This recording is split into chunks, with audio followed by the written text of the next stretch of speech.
Hi friends, welcome to our channel. இந்த வீடியோவில் நம்ம என்ன பார்க்க போகிறோன்னா, அதாவது பிகினர்ஸுக்கு ஸ்டார்டிங்கில் எப்படி மிஷின் இது வரைக்கும் மிஷின் பற்றி எதுவுமே தெரியாதவங்களுக்கு ஒரு சின்ன அறிமுகம்.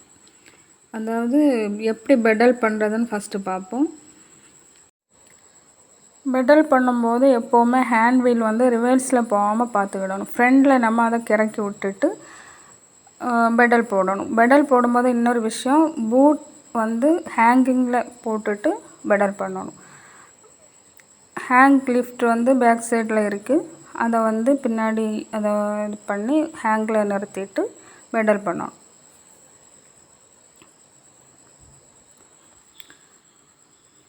பெடல் பண்ணும்போது கொஞ்சம் பெடல் பண்ணிவிட்டு ஸ்டாப் பண்ணணும். ஸ்டாப் பண்ணிவிட்டு திரும்பவும் ஸ்டார்ட் பண்ணி திரும்பவும் கொஞ்சம் ஒரு நிமிஷம் 2 நிமிஷம் அப்படி பெடல் பண்ணணும். திரும்பவும் ஸ்டாப் பண்ணணும். இப்படி கண்டினியூஸாக ஒரு 5 நிமிஷம் 10 நிமிஷம் இப்படி பண்ணணும். விட்டு விட்டு இதே மாதிரி பண்ணிவிட்டு ஒரு 3 டேஸாவது 3 நாளாவது இதே மாதிரி கண்டினியூஸாக பெடல் போடணும். கண்டிப்பாக ஃபஸ்ட்டாக வந்து நீங்கள் வந்து பெடல் போடுறது வந்து கிளியராக இருந்தால் தான் நம்ம வந்து துணி தைக்கும்போது அது நூல் அறாமல், அதாவது வீல் வந்து ஹேண்ட் வீல் பேக்கில் போனால் நூல் அறந்து போகும். வீல் வந்து கண்டினியூவாக ஃப்ரண்ட்டில் வந்தால் தான் அந்த நூல் அறாமல் கரெக்டாக வந்து நமக்கு தைக்க முடியும். இது வந்து பெடல் போடும்போது நம்ம 2 காலையும் இந்த 2 பக்கமும் கரெக்டாக சென்டரில் 2 காலும் சென்டரில் கொஞ்சம் கேப் போட்டு 2 காலையும் கரெக்டாக நம்ம அந்த பெடலில் வச்சு பெடல் பண்ணணும்.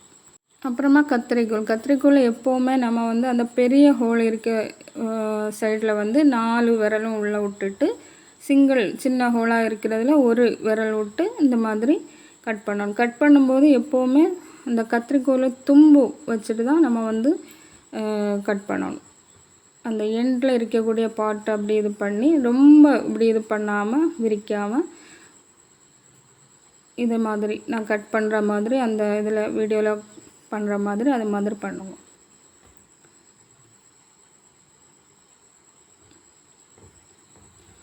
சின்னதாக கட் பண்ணும்போது கூட அந்த கத்திரியோட அந்த எண்டு பக்கம் வச்சு இது மாதிரி சின்னதாக கட் பண்ணால் போதும். நூல் கட் பண்ணும்போது கூட கத்திரியோட எண்டு பக்கத்தை வச்சு அதில் வந்து கட் பண்ணால் போதும். இது வந்து மிஷின் வந்து புதுசாக வாங்குகிறவங்க வந்து இந்த மாதிரி ஒரு துணி எடுத்து போட்டிங்கன்னா கத்திரி எப்போவுமே நம்ம வைக்கும்போது அதில் வந்து கொஞ்சம் நல்லா சேஃபாக இருக்குது அந்த இடம். அப்புறமா இது வந்து டேப்பு இது இன்ச்சு கணக்கு தான் வந்து நம்ம எப்போவுமே துணி கட் பண்ணும்போதும் தைக்கும்போதும் பார்க்குறது. டேப்பில் பேக் சைடில் இந்த மாதிரி சின்னதாக நம்பர்ஸ் போட்டிருக்கிறது வந்து சென்டிமீட்டர். இதில் வந்து 50ல் வரும்போது 1/2 மீட்டர் வரும்.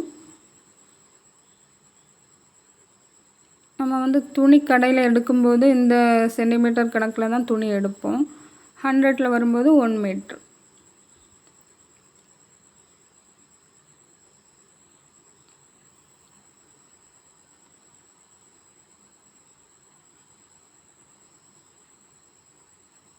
அப்புறம் 150 இருக்குது.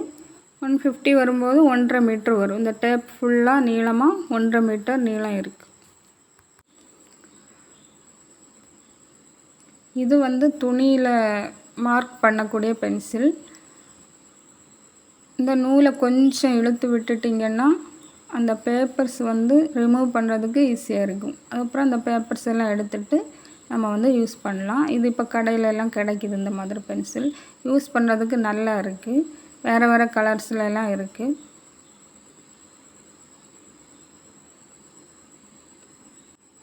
இது த்ரெட் கட்டர். சின்னதாக நமக்கு வந்து த்ரெட் கட் பண்ணுறதுக்கு மிஷின் பக்கத்தில் வச்சு யூஸ் பண்ணுறதுக்கு ஈஸியாக இருக்கும். இப்போ எல்லா வீட்லேயுமே மோட்ரு வாங்கி ஃபிக்ஸ் பண்ணியிருக்காங்க மிஷினில். ஆனால் ஃபஸ்ட்டாக நீங்கள் வந்து மிஷின் பழகுறவங்களா இருந்தால் கண்டிப்பாக பெடல் போட்டு தான் பழகுங்க. அதுதான் நல்லது.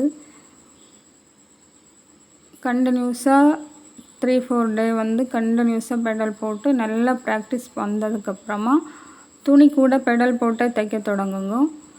நல்லா தைச்சி பழகுனதுக்கு அப்புறமா நீங்கள் வந்து மோட்டரில் வந்து தைச்சா உங்களுக்கு ஈஸியாக இருக்கும். இப்படி நான் சொன்ன மாதிரி ஸ்டாப் பண்ணி, அதாவது ஹேண்ட் வீல் வந்து ஃப்ரண்டில் விட்டுட்டு இது பண்ணி அப்படியே ஸ்டார்ட் பண்ணி தைங்க. அப்புறமா மிஷினில் ஆயில் போடுறதை பற்றி பார்ப்போம். இதில் வந்து மிஷினில் வந்து ஹோல் கொடுத்துருப்பாங்க, அது ஆயில்னு சொல்லி மார்க் பண்ணியிருப்பாங்க. அதில் வந்து நீங்கள் டெய்லி யூஸ் பண்ணுறதா இருந்தால் ஒரு 3-4 துளி ஒவ்வொரு ஹோல்லையும் விடுங்க. மிஷின் வந்து டெய்லி ஆயில் போட்டு நீட்டாக தொடச்சி வச்சோன்னா எப்போவுமே நல்லா இருக்கும் பார்க்குறதுக்கும் தைக்கிறதுக்கும். ஆயில் போட்டுட்டு நெக்ஸ்ட்டு நம்ம யூஸ் பண்ணும்போது ஒரு பழைய துணி எடுத்து ஃபஸ்ட்டு தைச்சிட்டு அதுக்கப்புறமா நம்ம தைக்கக்கூடிய நல்ல துணியை தைக்கணும். இல்லைன்னா அந்த ஆயில் வந்து ட்ரெஸ்ஸில் அந்த துணியிலெல்லாம் ஆயிரும்.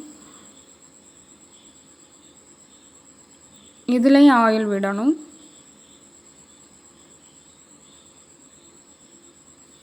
இது வந்து நூல் சுற்றுறது. வந்து பாபினில் வந்து நூல் வந்து எப்படி சுற்றுறதுன்னு காமிக்கிறேன்.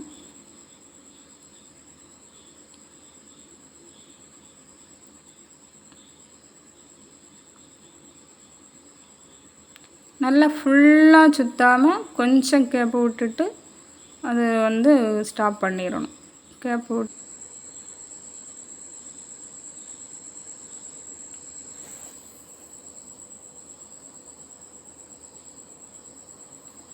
இது வந்து பாபின் அண்ட் பாபின் கேஸ். இந்த நூல் சுற்றி வச்சுருக்கிறது வந்து பாபின், அதை நம்ம போடுறோம்ல அது வந்து கேஸ். பாபினும் bobbin case. அது எப்படி நூல் போடுறேன் அப்படின்னு சொல்லி கவனமாக பாருங்க.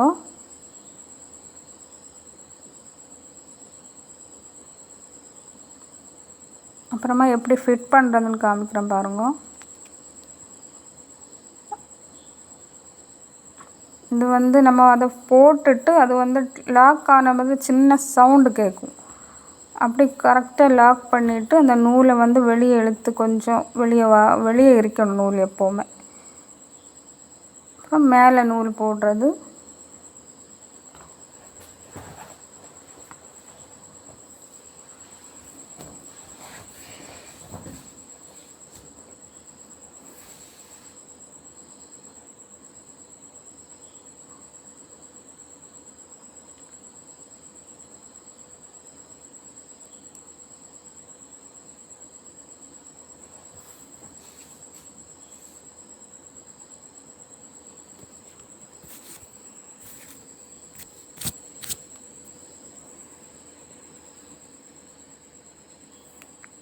கீழே உள்ள நூலை வெளியே மேலே எடுத்து விட்டுட்டு 2 நூலையும் சேர்த்து பின்னால் வந்து அந்த நூலை அப்படியே வச்சதுக்கப்புறமா துணி தைக்க ஸ்டார்ட் பண்ணணும்.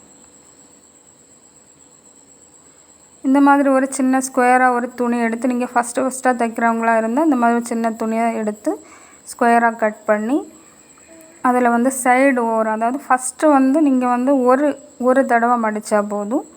மடித்து இந்த மாதிரி சென்டரில் கரெக்டாக சென்டரில் 4 சைடும் அப்படி ஸ்டிச் பண்ணுங்க.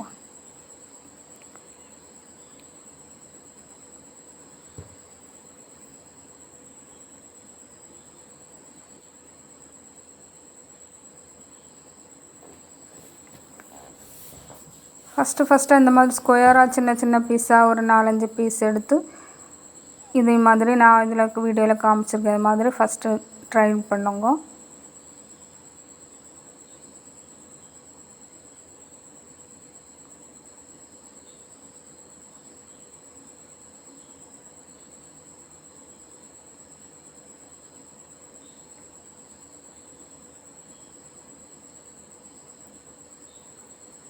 இது வந்து பேசிக்காக தைக்கிறவங்களுக்கு வந்து ஒரு ட்ரைனிங்காக வேண்டிதான்.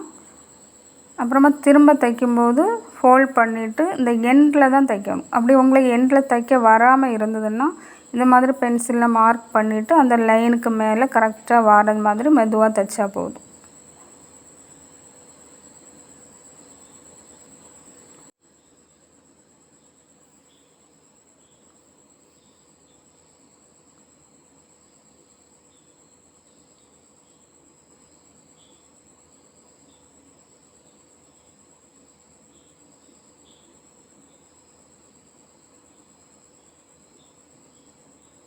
லாஸ்ட்டு தைச்சி முடிக்கும்போது லாக் பண்ணிவிட்டு அதை வந்து முடித்து எடுத்துடணும்.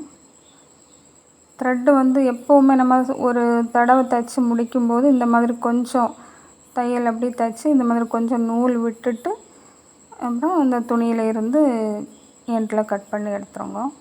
கண்டிப்பாக இந்த நூல் வந்து இப்படி கொஞ்சம் லெங்க்தியாக இருக்கணும். அப்போ தான் திரும்ப நீங்கள் வந்து ஸ்டார்ட் பண்ணும்போது அந்த நூல் வந்து அப்படி வெளியே போகாமல் இருக்கும் ஊசியிலேருந்து. இந்த மாதிரி ஸ்கொயராக ஒரு 3-4 பீஸ் எடுத்து கட் பண்ணி சைடு ஓரம் தைச்சி அதை வந்து ப்ராக்டிஸ் பண்ணுங்க. இது வந்து ஸ்டிச்சிங் ரெகுலேட்ரு. தையல் வந்து கூட்டவும் குறைக்கவும் செய்யக்கூடியது இந்த மிஷினில். இது வந்து 4, 5 இப்படி நம்பர் இருக்குது 1ல் இருந்து. ரெண்டாவது குறைக்கணுன்னா அந்த சைடில் இருக்கிறத அப்படி கொஞ்சம் தாத்துட்டு இப்படி நம்பர்ஸை வந்து குறைச்சா போதும்.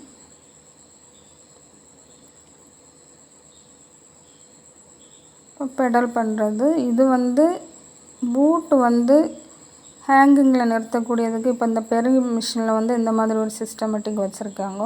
நம்ம வந்து தைக்கும்போது காலால் இந்த முட்டுக்கு சைடில் வச்சு இதை வந்து அப்படி தள்ளி விடும்போது பூட் வந்து ஹேங் ஆகும், கொஞ்சம் அப்படி ஒசரும். பூட் லிஃப்ட் வந்து நம்ம கையால் சும்மா அதை ஒசத்துறதை விட இது கொஞ்சம் ஈஸியாக இருக்கும். நம்ம தைக்கும்போது இந்த காலால் இப்படி பண்ணும்போது இது நமக்கு வந்து ஈஸியாக இருக்குது.